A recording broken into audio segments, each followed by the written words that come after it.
North isn't really covered in the news here in the South, or so I'm told by people down here. I presume that people go to Google the North and so on, that there's some sort of firewall to find out the information. But nevertheless, there has been, over the last 18 months or so, a resurgence in sectarianism in the North. A decade and a half after Tony Blair and his counterparts in the Irish establishment declared that the national question had essentially been resolved, that sectarianism was on the wane, that the hand of history, as Blair put it, was behind us, and that essentially the historic conflict had been resolved. We see deep and bitter sectarianism re-emerge on the streets of Belfast. By and large, this has been driven by sections of, unionist politicians, the Orange Order, loyalist paramilitaries and so on, who have orchestrated a series of confrontations over so-called cultural issues around parades and flags and so on. Obviously in the summer there we had a standoff around the Ardoyne March, which was blocked from going past an area where it's unwanted in North Belfast, and the Orange Order orchestrated a confrontation, declared that they were going to develop a new drum cree and so on.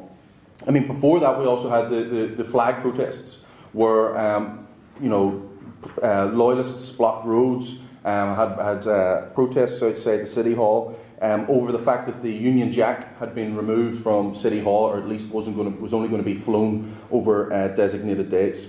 So this resurgence exists. And and the persistence of sectarianism is an established fact. I mean, in some ways, this has taken establishment pundits and the media by surprise. That this sectarianism still exists. But anybody who was carefully watching could point out that sectarianism has, by and large, in a smaller sense, existed since the Belfast Agreement and hadn't just completely disappeared. And first of all, I think the point that has to be raised here is that this is, and we put it like this in a document, that this is essentially the chickens coming home to roost when it comes to the Belfast Agreement. The Belfast Agreement wasn't a historic resolution to the Northern conflict. Rather, it was a papering over of those of that conflict. It was, as one person put it, it was essentially, a cure for an illness where it didn't even mention what exactly that illness was.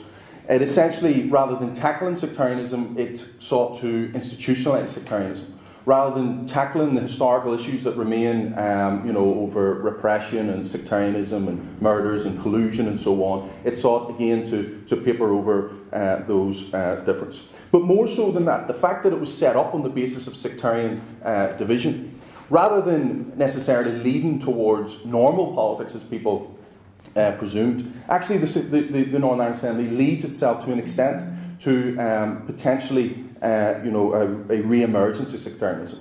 That's because every political argument, every political discussion, every discussion over where to put resources, how to allocate money and so on, is all organised on a sectarian basis. And is all organised on the basis of, well, if we give this community one thing, we have to give the other community, and so on.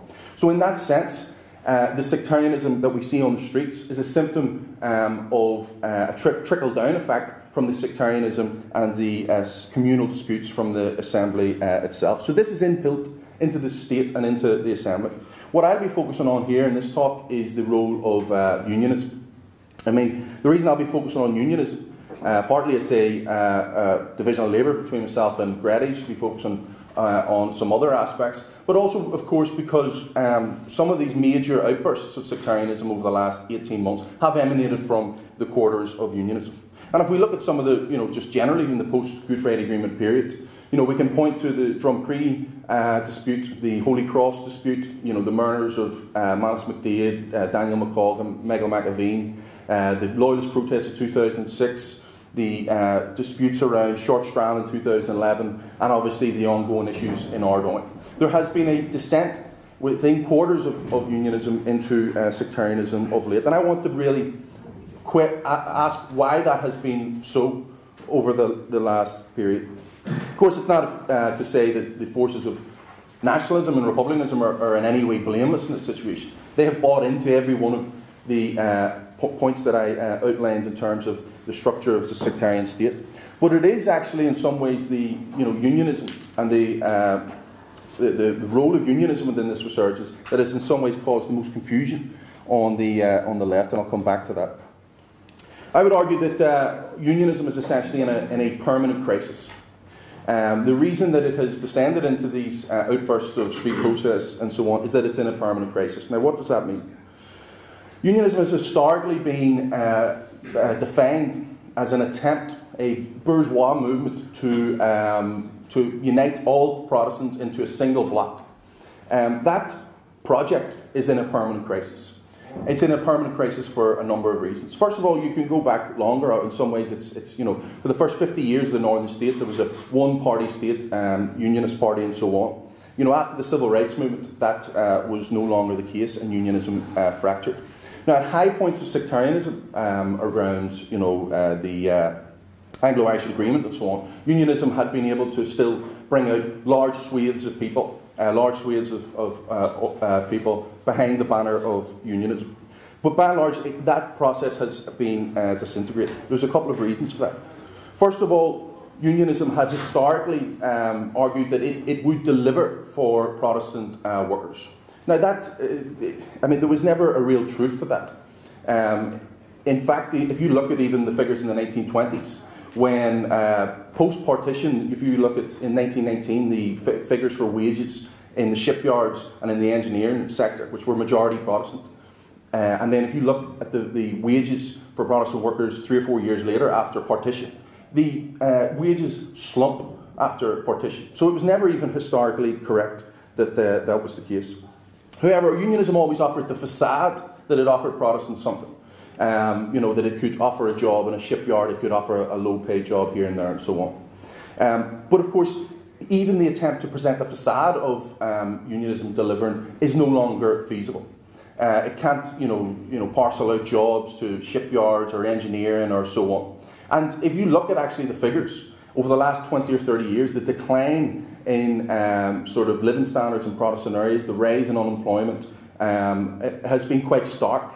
There are more Protestant areas in the top 20 deprived areas now than there would have been 20 years ago. So in a very real sense, unionism is unable to deliver, and that has caused it to descend into crisis. In some ways, there's two reasons. That process of that permanent crisis of unionism has been intensified over the last number of years, and particularly over the last 18 months. And I want to pose two reasons why I think that process has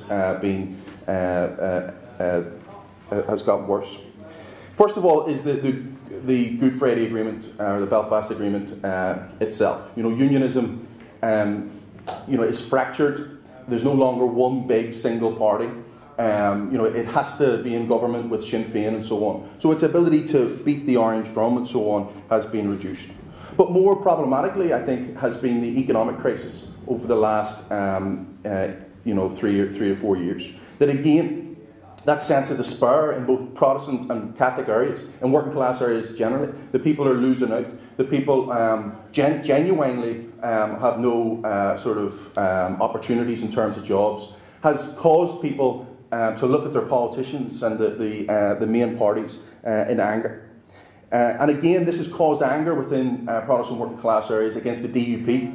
The UUP was the historic party of unionism, and it fractured, and around the time of Trimble and so on, the DUP became the largest party. But it never had the kind of roots that the official unionists would have had in the past.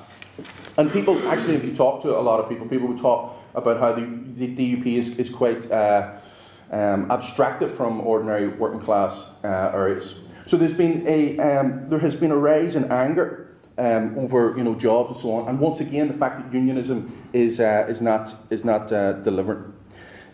So I think those two processes have intensified this permanent crisis of unionism. Now, I think in some ways it's in the absence of any real ability to deliver anything for ordinary people. The politicians in the DUP and so on consistently try to raise these rancour over so-called cultural issues and orange marches and so on. It's in the absence of any, the fact that they can't deliver anything substantial or material for people on the ground that they seek to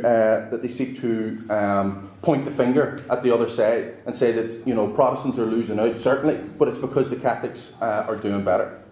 And it's within that context again that the politicians attempt to desperately to raise sectarianism in order to gain support in areas. Very practically, if you think about the flag protests, where did the flag protests come from in the first instance? They came from the fact that the DUP and the UUP delivered I think it was 20,000 leaflets in East Belfast, declaring that the Alliance Party was selling out or was anti-Protestant because they were voting for the Union Jack to only be flown on specific days. Why was that the case? It was the case because Peter Robinson had lost his seat in East Belfast to the Alliance Party.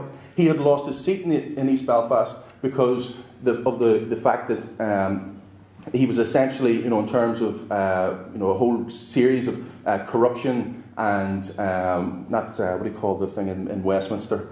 The expenses scandal and so on. People saw this guy who was essentially supposed to be a leader of Protestants, but in fact was raking himself and his partner. And there was all sorts of dodgy dealings going on in Castlereagh and so on. So people were angry in those areas, and the DUP lost that seat. But of course, the DUP then attempt to use sectarianism to regain some semblance of control. And that's where they delivered these leaflets, and then the loyalist flag protests come out. Now, I wanted to go over some of the things about cultural issues, but I'm not sure I have time. But again, this question of that they're defenders of an embattled Protestant culture. What they want to present is that they're somehow defenders of something benign and so on. They want to say that the flying of Union Jacks are cultural, or that the orange marches should be able to go wherever they please. Of course, even if you say that something's cultural, it doesn't give it carte blanche legitimacy. I mentioned in an article recently, it would have been part of the culture of the south of Ireland at one stage to lock women up who had children out of wedlock. That was certainly part of the culture which saw women as having a particular role in that society. Just because it was cultural didn't give it any legitimacy. And the same goes for the cultural practices or political practices, whatever you want to call them, of Orangism. And the history of Orangism is that it is directly linked with sectarianism rather than some sort of cultural expression. If you look at all the sectarian riots, the 1840s, the ones in 1912 and 1920 and Drumcree and so on, Orangism has always been, and Orange Marches have always been inextricably linked with sectarianism and deliver nothing for ordinary Protestant people. But it's within this space, and I'll move to try and get through this very quickly, that because of the shift to the right by the DUP, to try and shore up its own support base through sectarianism, it creates a space where forces to its right, or whatever way you want to describe it, loyalist paramilitaries and so on, begin to grow. It's within that context where people at the top of society, Peter Robinson and so on, are talking about the other side doing better, are talking about an embattled Protestant culture, are talking about our backs against the wall, that these forces begin to grow on the ground as well. And we've seen them, the UVF have grown in recruitment. The Progressive Unionist Party, its effective political wing, claims its increase in membership from 100 to 500 in the last 12 months. And there is this growth in loyalism. And I just want to talk about what role loyalism plays in this process. Historically, when unionism begins to fracture, as it is fracturing at the moment, you see the growth of forces to its right. And what they express, and what sort of loyalism expresses at the moment, is sort of two things. One is a sort of working class discontent, a genuine working class discontent that, in Protestant areas and so on, people aren't getting anything, that there is no future, that there is no jobs, that people aren't getting a proper education and so on. But loyalism essentially points the finger not at the people at the top, but the people in the other community. They'll try and shift, they push the situation to the right to increase sectarianism and so on. This is historically what you see in any economic crisis. In 1920, the Ulster Protestant Association, 1930s, the Ulster Protestant League. Paisleyism to a degree as the decline of old industry in the 50s and 60s and so on. It expresses a genuine, anger, but misdirects that anger in a sectarian direction. And I think that's incredibly important, because I think, there is a sort of middle class, often a middle class Catholic critique of the flag protests, that they're just flag protests and buffoons and idiots and so on who are just out for a scrap. There is a genuine discontent there. There is a real, real deprivation and so on, which are fueling these things. Nor, as I said, do we accept this notion that they're just purely cultural and so on. These things are driven by genuine problems, but misdirected in the way that I pointed out. Actually, in terms of the UVF, and loyalism generally. I mean, there was a documentary in Spotlight recently on BBC. I don't know if people saw it, where members of the UVF secretly, or they had their face covered, were talking about the fact that they have a couple of hundred members in the Lower Shankill, but nobody wants to be in the organisation anymore. You're not allowed to leave it. If you want to leave it, you have to pay a couple of £1,000. He was saying that if you don't attend the Loyalist flag protests, you're essentially given a beating, or you're given a fine. So this notion that loyalism represents the Protestant working class is ridiculous. They represent a minority of, there's certainly a real growth, but they represent a minority, and more so than that, even some people who follow them and come out on their demonstrations and so on, do so out of a genuine fear that if they don't come out behind the UVF, that they'll be the targets. And generally speaking, there has been this growth in loyalism, but in terms of historic comparisons, loyalism is far weaker today than it would have been in any period in the past. I talked about the period, of the Orange State and so on. That period of all-class alliance of unionism has been completely fractured. But even if you compare the Loyalist flag protests to the the Ulster Workers' Council strike, or the Anglo-Irish Agreement protests, it compares nothing to those. Or even if you compare it to Drumcree, where you had Paisley and Trimble and so on, the first Drumcree I'm talking about shutting down the North. People may have said those things, talked about going back to Drumcree, but the truth is that loyalism is far weaker. That doesn't mean that it's not very dangerous.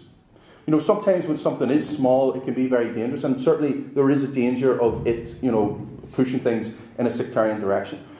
But the paradox, and I'll finish on this, the paradox of this situation is, whilst on the face of things there has been a shift to the right, or a shift in terms of sectarianism, the paradox is that the processes that push this to happen actually will open up possibilities for the left.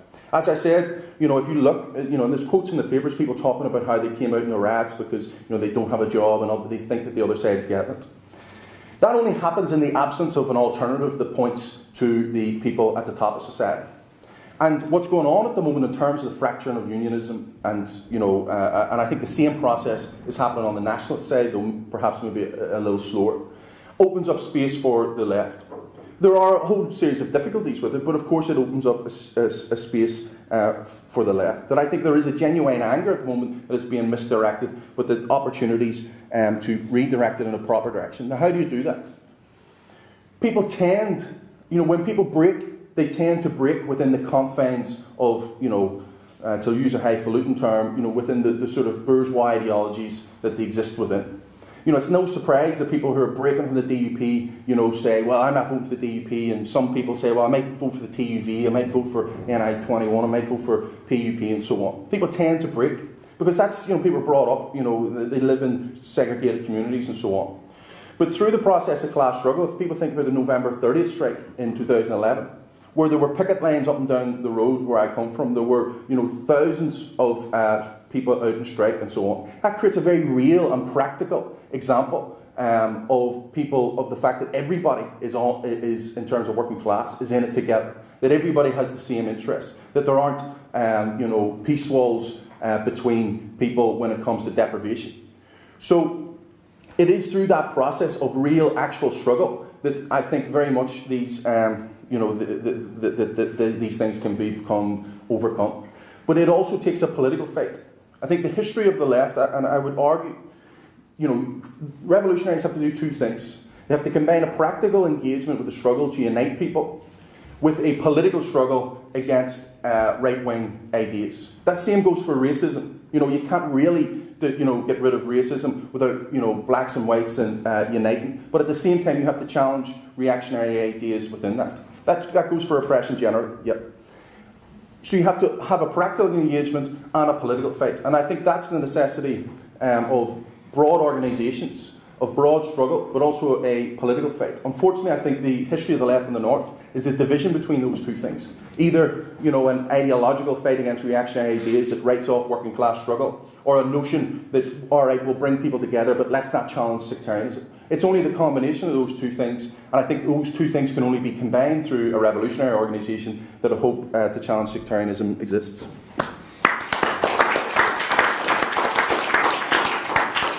Thanks very much, Sean. Lots of interesting things there. I'll now ask Goretti to speak for about 15 minutes. Okay. Well, actually, I kind of think that we should start the discussion now because I thought that Sean gave an excellent introduction there. But I've been asked as well to talk a wee bit about austerity. And, when Sean was talking about the sectarianism that we've seen, not really re-emerging, but I suppose just becoming visible again in the north over the last number of years, while everybody's focused on that, there's been a neoliberal transformation going on in the north, and actually the extent to which that is the case really since Sinn Féin and the DUP, well actually I should put that the other way around because the DUP is the major party, since the DUP Sinn Féin government took over in 2007 in the north, the extent to which the economy and the whole way that the society is organised in the north has actually been moved in a neoliberal direction, in other words in a privatised direction, and in a direction that actually means that it's going to serve ordinary people less well and serve corporations a lot better. That's about the best way of describing this move. Has just gone on apace. And I was actually thinking, which area should I focus on? I could talk about transport, for example. During the previous Sinn Féin, Conor Murphy's, when he was the minister that was in charge of transport, he brought in a bill that allowed private transport companies come in and take over, run services on some of the most profitable bus routes in Northern Ireland.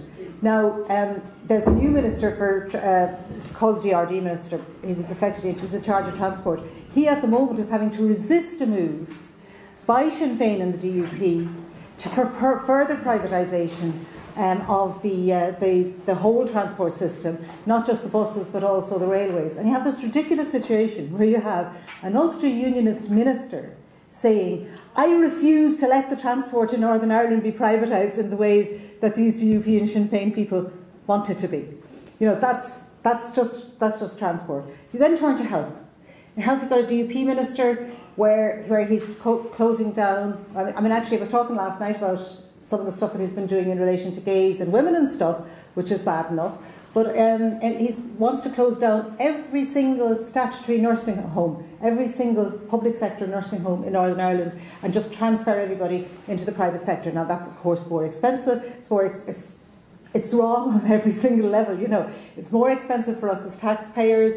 It's not as good for the old people because obviously, if you're in a home that's run on the basis of making a profit, it's not going to be as nice as a place that's run on the basis of public service. It's not as good for the workers because they don't get paid as much because there's the profit motive, in every single... That's just one small example, right, of what's happening within the health sector. I'll just have a quick run through all of the departments just to give you an idea of just absolutely how bad it is. Education, again, Sinn Féin minister running the education system. Sean was telling me that in the school that he works in, that they're having to choose between losing, 2 teachers or 6 special needs assistants. This is happening in schools right across the north, but both primary and secondary. They're closing schools everywhere, and actually there's a big argument made, well, the schools have to close, because the rolls are dropping, etc. Well, I remember a time when actually, people would have said, if the rolls are dropping, and what you do is you don't get rid of teachers, you have smaller classes, and you help. That the smaller classes are much better for kids, and if smaller classes are good enough for the wealthy who can send their kids to prep school, they should be good enough for our kids. I'm afraid to start talking about housing because if I started talking about housing, I could actually end up, spending the rest of my time talking about it. But we have a situation where we in Northern Ireland have had some of the best housing in these islands as a result of the legacy of the civil rights movement. Because the civil rights movement was started off about housing, even Margaret Thatcher was afraid to do anything to our housing, whereas in Britain, from when Thatcher came to power, they started selling off public sector housing, they started undermining the funding that was available for public sector housing. In the north, right into the late 90s, we continued to have the best public sector housing, really, almost in the world, and allocated on a very fair basis. And I mean, I used to, because I'm involved in the anti-poverty network, and because of that, when people come to Derry sometimes, like from England, from the Roundtree Trust or people like that, I'd end up bringing them around, and they'd kind of say, "God, this doesn't look like a poor area at all," because the housing just looked so absolutely brilliant. And you'd have to explain, well, behind that door is, a house that's cold, and a house that doesn't have much furniture, and a house where people struggle just to keep the electricity on. But the point was, at least people had decent housing. Now, DUP minister wants to get rid of the housing executive altogether and to privatise every single house in Northern Ireland, to move them all over to housing associations. Sinn Féin, which really is which has done as well as it has on the back of the civil rights movement, on the back of the successes of the civil rights movement, is not only colluding in allowing the DUP guy to get rid of the housing executive. They're actually, if you listen to Alex Maskey in the Assembly, and really, you should all try to tune in to Storming Today on BBC Two after news nights, because it would actually give you an idea of what is going on in the north. And you hear Alex Maskey getting up and echoing the DUP in attacking the housing executive for spurious reasons, and very often not just spurious but actually inaccurate.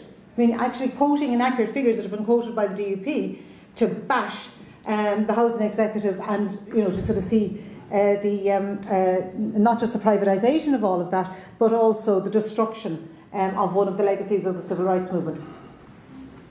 Because anybody who thinks that they can get rid of the housing executive and not have a return to sectarian allocation of housing hasn't been watching what's happening in Belfast as we speak. We had a situation where in North Belfast, and I have to be, that's what I said, I shouldn't get into housing. We had a situation where in North Belfast there's been a bit of gerrymandering, essentially, in order to take a place where there's thousands of Catholics waiting for houses and very small number of Protestants, and actually have a 50-50 allocation of some housing there in an area where there's housing opened up because of a barracks closing down. In South Belfast, you have a situation where a housing association that's run essentially by Sinn Féin people were actually doing exactly what started the civil rights movement, moving single young people who have no kids into houses when there's other people waiting for them and have been on the waiting list for far longer. So if you have that going on sort of both sides, as it were, at the moment, what would happen once the housing executive was gone altogether? And I mean, those are all. While all of that is happening, we have a situation where, precisely since those people took over in government, precisely since 2007, 2008, which admittedly coincides with the recession, so we can't blame them entirely for it, we have seen a widening of the gap between wages in Northern Ireland and in Britain. Now, for years there has been a gap in wages between Britain and Northern Ireland. It used to be that we would have earned about 87% of what people earned in Britain, like the median wage, the wage that people at the bottom of society earned, tended to be about 87% of that was earned in Britain. Since 2007, 2008, this gap has opened up. You can actually see on the graph, like it's been going along like that, and then you just sort of see it opening up, and now it's well below 80%. So in other words, wages have not only gone down, but they've gone down even faster than they've gone down in Britain. We have this weird situation where our child poverty level has actually gone down over the last couple of years. When I say that to people, they go, "Don't be ridiculous. How could it have gone down? Sure, everybody's poorer." Yeah, well, the reason it's gone down is because everybody else's wages have gone down so much that to be below 60% of the median. You know, so somebody who's earning like if the median was £1,000 at the start of the whole thing, 60% of the median would have been £600. So somebody who was earning £600, you know, we'll do this per annum as easily, was earning £600 a couple of years ago, and was therefore in poverty. You know, when the medians come down, they're all of a sudden they're no longer in poverty, because that's bingo. 5% of our kids suddenly aren't living in poverty anymore. You know, they're more hungry than they ever were because the price of food has gone up so much. But they're not considered to be living in poverty anymore, and that just tells you about the extent to which that, you know, deprivation and real poverty has actually increased. But if you actually look at the issue of welfare reform, and I'll just talk briefly about this, I think that it really encapsulates the sort of stuff that Sean was talking about the way in which sectarianism is used, first of all to deflect us from the realities of life for working class people in Northern Ireland, but also, frankly, the way in which austerity and sectarianism kind of interact upon each other, and the way in which the sort of the duplicity really of the parties, when you have Sinn Féin pretending to be an anti-austerity party, and when you have the DUP pretending to be on the side of Protestant working class people. Because actually, you know, when I was talking last night on the meeting on abortion about the impact of welfare reform on pregnant women and women with small children, you know, that was pretty shocking, some of the stuff that they were doing. But that was actually small amounts, relatively small amounts of money. What they're talking about bringing in welfare reform bill in the Assembly over the next wee while, and this bill has been stuck in the Assembly because Sinn Féin are refusing to let it come out of the Assembly. And everybody, I mean everybody, the dogs on the street are saying Sinn Féin want to wait until the local elections have happened here in the south before they let the welfare reform bill through the Assembly. I mean, even their own people are saying this. And the reason for that is because once it goes through, anybody who's on any kind of incapacity benefit, any kind of disability benefit, is going to lose thousands of pounds a year. So some of the poorest people who are already, you know, marginalised in society because of their illness, and you have to remember we're talking about an area that's coming out of, you know, 30, 40 years of conflict, where we have a lot of disability, of an epidemic of mental ill health, because we have very high rates of post-traumatic stress disorder, largely because of the inequality in our society. There's always worse post-traumatic stress disorder in a society that's very unequal. A whole lot of people who really, you know, struggle to get out of bed in the morning. We have the highest suicide rates across these islands, and actually, unlike the rest of these islands, where it's young people who tend to kill themselves, in the north there's people who are aged between 45 and 54 who are overwhelmingly, who are killing themselves. And of course, this is the age of the people who are involved in the Troubles. And some of these are friends of ours, frankly, you know, people who were involved in some very dark things in the course of the Troubles, and who are now looking back and maybe at some of what they did and thinking, why did I do that? And ending up, you know, why did I do that given what we've got? This, you know, utter distortion of, you know, dreadful situation, and taking their own lives. And what is planned from with welfare reform is that that those people would lose as much as, like I say, £5,000 or £6,000 a year because of the changes in disability benefits. And there was a report came out recently from like a fairly conservative organisation that said that the impact of welfare reform is going to mean that each man and woman of working age in Northern Ireland will lose £900 on average, will lose £900 a year. Now that's an average, right?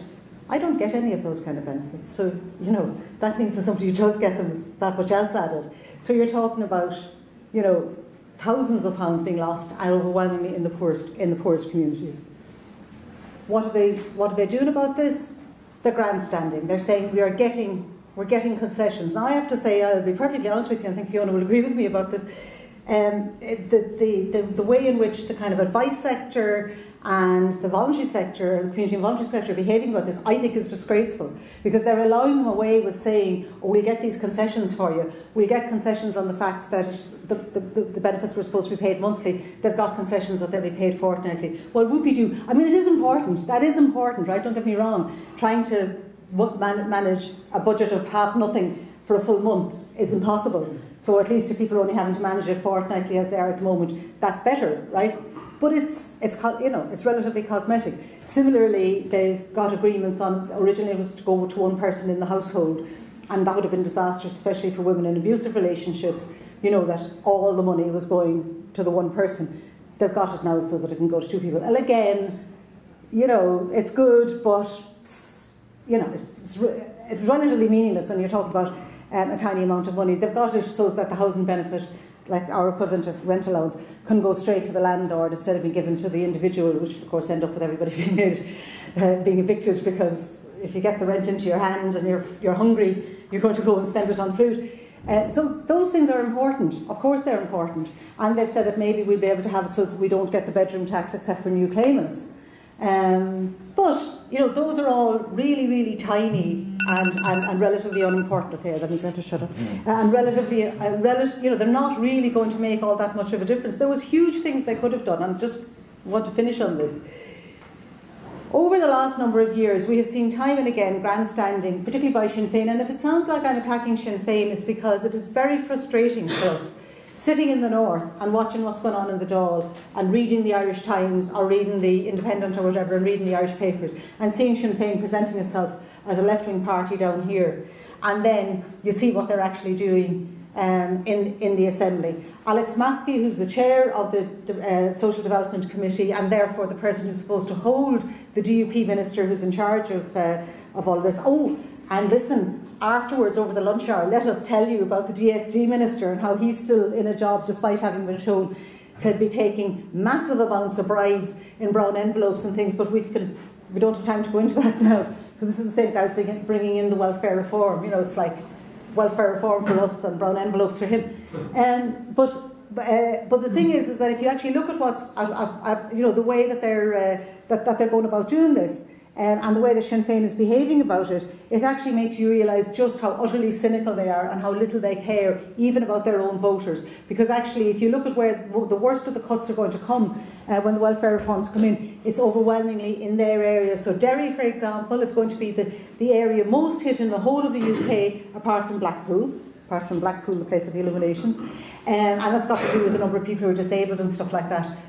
Who live in the area, and then that's quickly followed by West Belfast. So all of the areas where the worst impacts are going to be, the first 3 or 4 of them, are all areas where Sinn Féin would take its vote from, and then afterwards the Protestant working class areas. And like I say, it's absolutely disgraceful the way that Sinn Féin is allowing the DUP away with this. We've seen over the last number of years, time and again, grandstanding by Sinn Féin when it comes to policing, when it comes to things like the maze, when it comes to these kind of issues that they see as being at the core of the peace process, and yet all they're doing about welfare reform is kind of going, oh, we don't like it, and we're not going to let it go through until the elections down here, or until they're forced. And I suppose then that brings us back to what Sean finished with, is what's the solution for us? What are we going to do about all of this? Now, I absolutely agree with Sean when he's saying there has to be hope in the fact that we all work in the same places. At least while we live in segregated areas, we all work together. And when people feel the confidence, my own workplace at the minute, I can really see people's confidence growing as they're starting to organise, as they're starting to realise we either have to fight, we either die on our knees or die fighting. We either fight back or we just give up altogether. And when that kind of confidence, when people start to have that kind of confidence, then the possibility really does emerge of the idea of working class unity. But I think we need to get beyond just talking about working class unity in terms of Catholics and Protestants, because actually most of the people who are sitting in this room are from the south of Ireland. The Irish working class is an all-island working class. And when we talk about working class unity, we have to talk about working class unity north and south as well. It's not just, I think that that's something that we kind of forget sometimes. And I really do think that the best hope that we have in the north of being able to get working class unity and get people feeling that it is possible to have a different kind of Ireland is when people down here in the south start moving. That was traditionally always the position, to be honest with you, the SWP, that hope for the north in a way lay in the south, lay in the working class in the south, which is by far the biggest part of the working class of Ireland. And so I really do think that our faiths are, totally intermeshed. Not just in terms of Catholic and Protestant workers in the north, but also between workers north and south. So, when Sean sort of says you don't seem to not know much about the north, well, maybe we need to know a bit more about the south as well and start trying to have more linked up industrial activity and activity generally in terms of the working class. Thanks.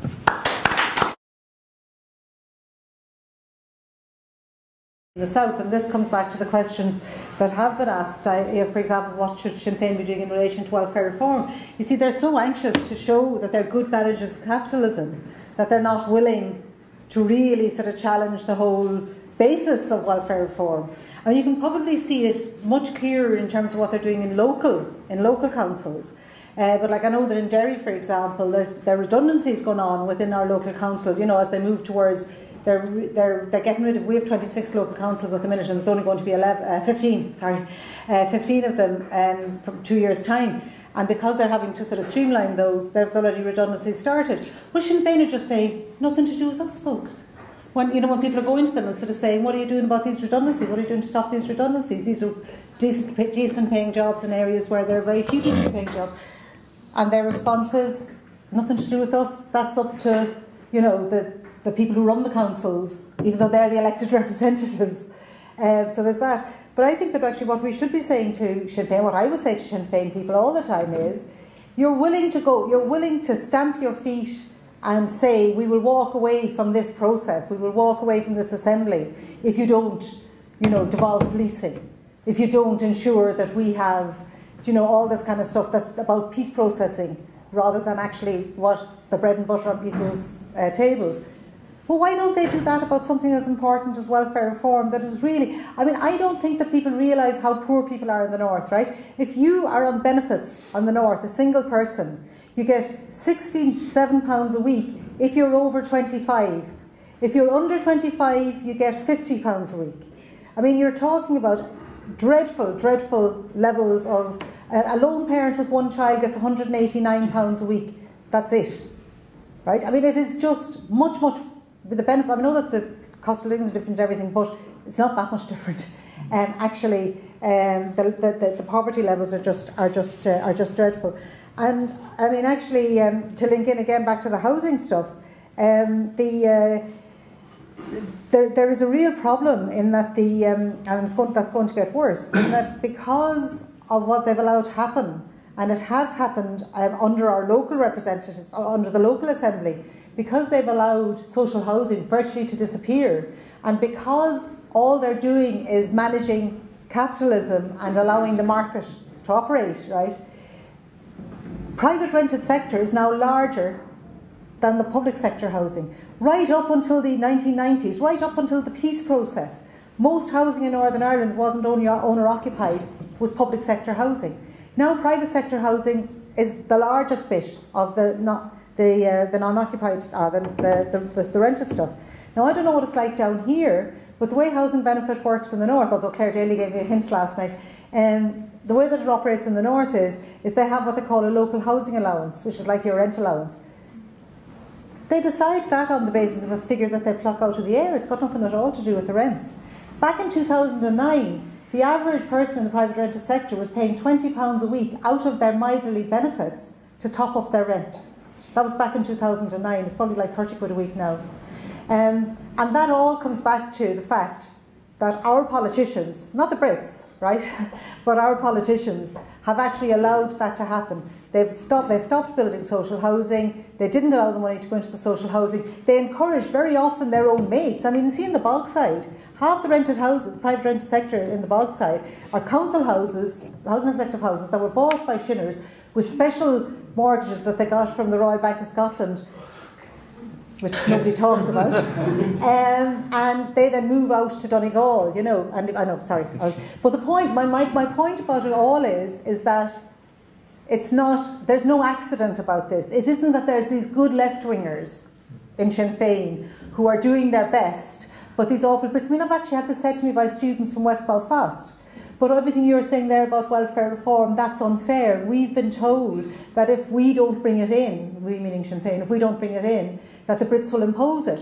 Well, whether the Brits impose it or not actually depends on how frightened they are of what the impact of it will be. And there is a good argument to be made. I mean, like I argued when I was, because I went to give evidence to the DSD committee and all this, and, you know, as a university person, and my argument was if they brought in some experts on post-traumatic stress disorder to actually be involved in, you know, the ATOS decisions about whether somebody was unfit for work or not, then nobody would be, and nobody with mental health problems in Northern Ireland would be found fit to work, because there's so many basket cases around the place because of the levels of, you know, of how bad everything is, and that would actually, you know, that was a very small, that's a really reformist thing to do, isn't it? You know, bring in some good bring in some good psychiatrists to make sure that people aren't said to be fit for work when actually they're very ill because of everything that's gone before. They won't even do that, do you know? So when they won't even do that, that just tells you how much all they're actually interested in doing is doing what their masters tell them to do to allow them to stay in power. And it really is all about being in power in the North in 2016, at the same time as they hope to do well down here and be in coalition government down here. And the impact that it has on working class people is irrelevant. They don't care. I mean, I was reading a thing last night by Brendan Hughes, who used to be an IRA commander in Belfast, and he was saying that the GFA should be called Got Feck All, you know, for working class people. That's what and actually that, you know, that probably sums it up, and especially in terms of the Sinn Féin stuff. And just in relation to Adams, I mean, I would say this, you know, I've signed the petition to say get rid of Edwin Poots. I've signed the petition to say get rid of Jerry Adams. It'll make no difference if we get rid of both of them. The ones that'll come again, you know, do you think Mary Lou MacDonald is going to be any better, or, you know, Pádraig Doherty is going to be any better than Adams? No, it'd be good to get rid of them. It'd be good to get rid of Poots because he's such a homophobic bastard. But Jim Wells isn't going to be any better, and it'll be the same. It'd be good to get rid of Adams to show up just the liar that he is. But will it make any difference? No, I think the only thing that will make a difference is when we show them up as you know, as the people who are just trying to manage capitalism and manage the crisis and make us pay for the crisis, and actually start a fight back that'll mean that we kind of get rid of a lot of them.